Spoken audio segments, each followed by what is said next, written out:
With your mama. Yeah. Fuck.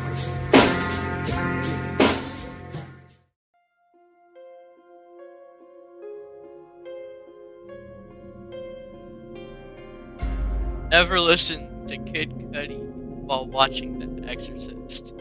This happened to me 3 years ago. I'm a normal guy like everybody else. I live in Cleveland. So does my cousin and my sister. My cousin has been a big fan of Cudi ever since The Legend of Mr. Rager. Even went to a concert of his once.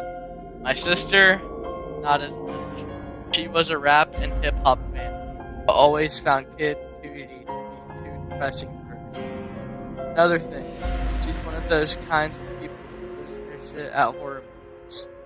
Like, really lose their shit, and you spend half the movie laughing and scared. So when I heard she had never seen The Exorcist, I called up my cousin to see if he wanted to come over and watch it too. That version. He had already seen it once before, but said yes, and the night came, we sat down and lived started. Our parents were out to dinner that night, so it only left us three in the house. The first hour was fine. My sister got jump scared a few times, and my cousin and I were both laughing our asses off. An hour and a half in, we made it to the Power of Christ scene. My cousin's phone began ringing. Going back to Honolulu just to get that Maui Wowie, that Maui Wowie. My cousin is the type who would never silence his phone, even at a movie theater. He's kind of a lazy ass. He took the phone out of his pocket and answered what I would assume was his girlfriend Amber. His ringtone scared the shit out of my sister for probably the 9th time that night. He laughed. He ended the call and returned to the movie. As Marin and Karis began yelling, the power of Christ compelled my cousin's phone off. Going back to Honolulu just to get that. He stood up and answered, annoyed this time, but didn't say anything. My sister was too enveloped in the movie to notice, but when I asked if he was good, he dropped the phone straight onto the floor. Before either my sister or I could do anything, his neck snapped facing right at us. My sister screamed and I laughed thinking he was just fucking me, which is a pastime of his. Suddenly, his phone flipped over and began playing tequila shots. I stopped laughing, thinking about how the hell he could have done that. My cousin yelled at the top of his lungs, and immediately the lights flickered on. The preaching from the movie became muffled as Mr. Rager and fading from the speakers. My sister screamed and stood up as my cousin grabbed her by the wrist and snapped her. She fainted as I shot up. I ran out of the living room to the kitchen to grab a knife, but really wasn't sure what the fuck to do. In a split-second decision, I remembered The Exorcist and decided, on the off chance that it would actually work, decided to grab a crucifix out of my dad's room. As I ran for the stairs, my cousin jumped out at me, slamming his wolf onto the floor. I popped him in the mouth before throwing him off and got up. As I made it to my dad's bedroom, from there I could hear a say coming out of the film.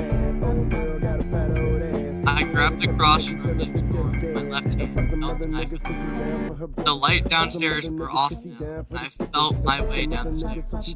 The light switch to the living room was on a small hallway leading to the kitchen and stairs. As I kept going, I could hear the distortion in all the Kid Cudi tracks.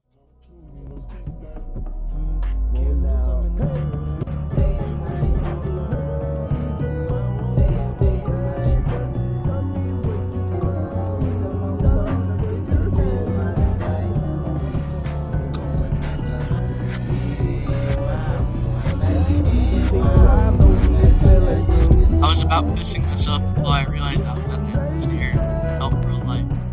My hand grazed over it, and as I went to flick it, I felt something cut through my hand. The light flickered on, and there was my cousin, inches away from me. I balled my right hand into a fist and smacked him across the face. Even if my cousin was possessed, I still wasn't trying to go to the county like I killed him. As he stumbled back, his knife fell out. I kicked him in the balls for good measure and to grab some bread from the garage my dad had forgotten to throw out. As I ran back inside, the lights began to flicker. I scanned the kitchen before I was about to throw open the door and see him dead.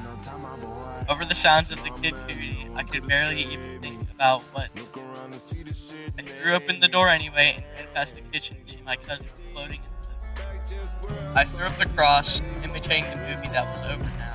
My cousin yelled and began cursing as I threw the rope around him and started binding him to the table. As I finished, my sister woke up. I told her the situation and we both began chanting. Slowly, over the next few minutes, the tracks began to die down until abruptly cutting as my cousin went. My sister and I both looked at each other, where I checked to see if he was still kicking. I didn't feel any pulse. My sister gasped as I told her to call an ambulance. I took the knife and cut out my cousin, but he already seen it. After a good 15 minutes, with both of us pacing out front, the paramedics arrived and did what they could, but he had already passed. They ruled it a heart attack. We told our parents they gave us shit for trying to make something comedic out of it. My sister and I both know what happened, but neither of us will bring it up. Our family stopped talking to my cousin's side after. I still miss him about every day. I seriously urge you, please never listen to Kid Cudi while watching the video.